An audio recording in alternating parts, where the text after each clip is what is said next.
Les banques sont l'épine dorsale de toute économie. Même la Banque de France et la Réserve fédérale sont en fait des banques, mais à la différence des autres banques, elles créent de l'argent. Et si je vous disais que chaque banque a le droit de créer de l'argent? Théoriquement, vous pouvez créer une banque et commencer à créer de l'argent, mais il y a un moyen plus simple. Pourquoi gaspiller autant d'argent pour créer une banque alors que vous pouvez créer une crypto-monnaie, et devenir crypto-milliardaire du jour au lendemain? C'est en tout cas ce qui s'est passé dernièrement. Si les crypto-monnaies vous semblent être une arnaque, alors vous ne savez probablement pas grand-chose sur les banques. Dans cette vidéo, nous allons donc examiner 5 vérités sur l'argent que les banques ne veulent pas que vous sachiez, car si tout le monde le savait, ce serait peut-être la fin du système bancaire. Comme l'a dit Henry Ford, c'est déjà bien que les gens de la nation ne comprennent pas notre système bancaire et monétaire, car s'ils le comprenaient, je crois qu'il y aurait une révolution avant demain matin. Bonjour à tous, et bienvenue sur le Titan Cuirassé, une chaîne où vous pouvez apprendre sur l'investissement, les finances personnelles, la gestion de l'argent, la psychologie, et sur beaucoup d'autres sujets d'éducation financière, parce que les écoles ne vont pas le faire à votre place.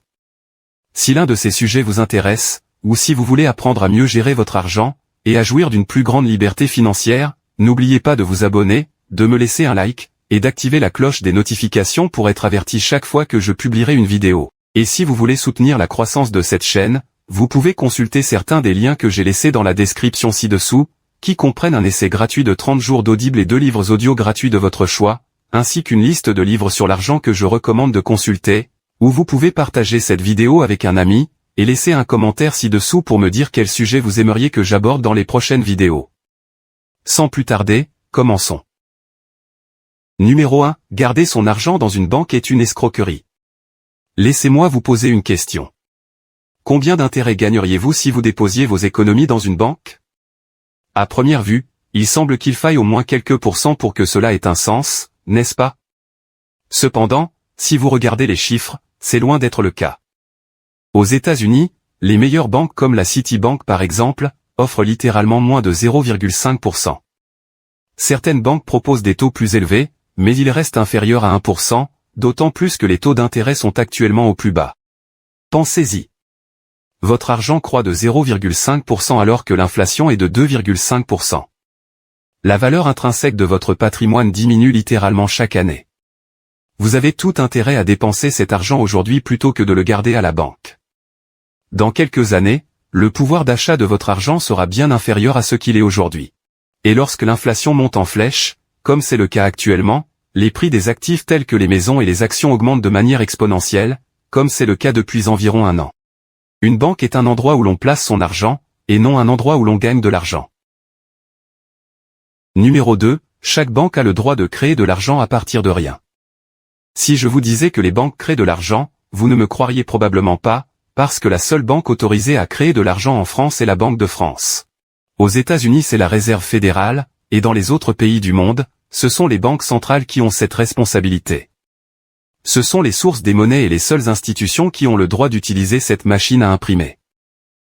Toutefois, le système bancaire fonctionne de telle manière que chaque banque du pays, ou en fait, du monde, est autorisée à créer de l'argent dans une certaine mesure, en fonction du montant que les gens ont déposé dans cette banque. Supposons que vous déposiez 1000 $ à la banque. Que pensez-vous que cette banque va faire de cet argent? Il ne sert à rien de le garder. Elle ne pourrait même pas vous payer votre misérable 0,5%. Alors la banque prête votre argent à quelqu'un d'autre qui veut acheter une voiture, par exemple, ou une maison, et perçoit des intérêts qui sont souvent beaucoup plus élevés que les 0,5% qu'elle vous paie. Le taux d'intérêt moyen d'une carte de crédit est de 20%. C'est littéralement des dizaines de fois plus élevé que ce que la banque vous paie. Le fait est que la banque ne vous dira pas à qui elle prêtera votre argent. Chaque fois que vous vérifiez votre compte, la banque vous indique que votre argent est toujours là, et que vous pouvez le retirer quand vous le souhaitez. Si votre argent est toujours là, où la banque a-t-elle pris l'argent pour le prêter à quelqu'un d'autre? C'est ce qu'on appelle la réserve fractionnaire. Les banques sont autorisées à ne conserver que 10% des dépôts et à prêter le reste.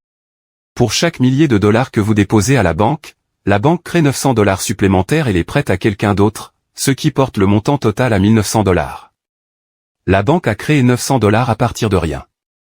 Ce n'est pas aussi difficile qu'on pourrait le croire, puisqu'il n'y a que des chiffres dans l'ordinateur. Numéro 3, vous pouvez gagner de l'argent en empruntant aux banques, et en investissant ailleurs. En juillet 2012, Mark Zuckerberg a financé sa maison de Palo Alto, d'une valeur de 5,95 millions de dollars, située à 3 miles du siège social de Facebook, par une hypothèque sur 30 ans. À l'époque, il avait 28 ans, et était la 40e personne la plus riche du monde, avec une valeur estimée à 15,6 milliards de dollars. La question qui se pose est la suivante.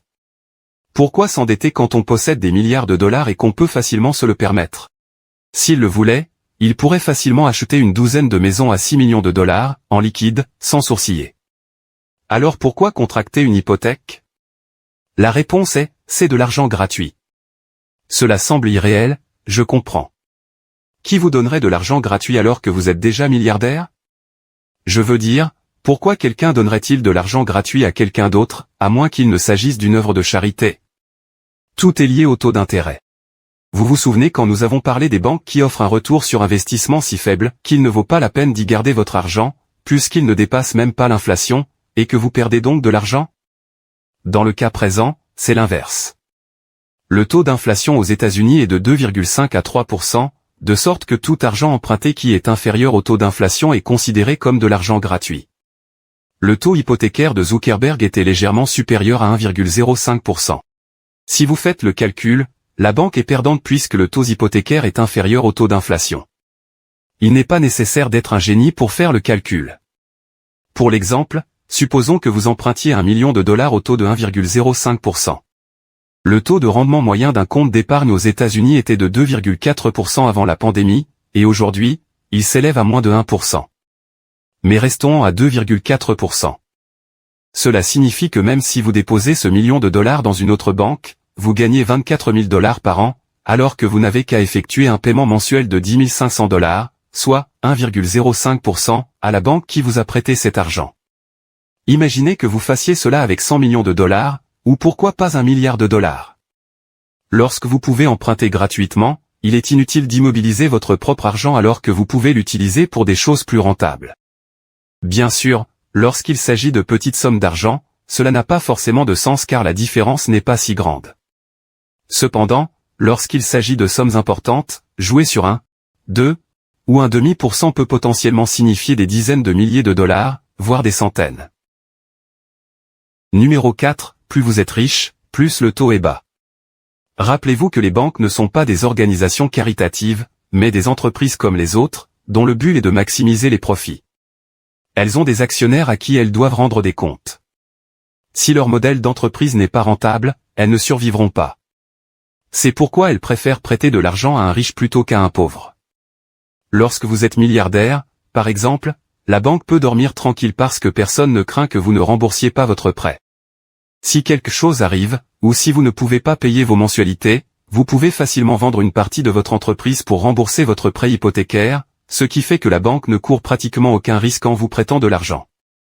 En fait, c'est ainsi que le système bancaire a évolué au fil des siècles. Les banques ne travaillaient qu'avec la noblesse, avec des gens qui avaient de l'argent, ou des actifs qui généraient constamment des revenus, comme des terres. Comparez cette situation à celle d'un employé moyen qui peut tomber malade, qui n'est pas en mesure de travailler, ou simplement qui perd son emploi. Si vous avez du mal à joindre les deux bouts, il est extrêmement risqué de vous prêter de l'argent. Je sais qu'il est facile de critiquer les banques pour cela, mais réfléchissez-y. Vous sentiriez-vous à l'aise de prêter de l'argent à un ami qui gagne à peine de l'argent, ou à un ami qui a une entreprise? Probablement à celui qui a une entreprise, aussi sévère que cela puisse paraître. Par conséquent, si vous souhaitez obtenir un taux hypothécaire plus bas, un taux de carte de crédit plus bas, ou tout simplement de meilleures conditions d'emprunt, vous devez d'abord améliorer votre situation financière.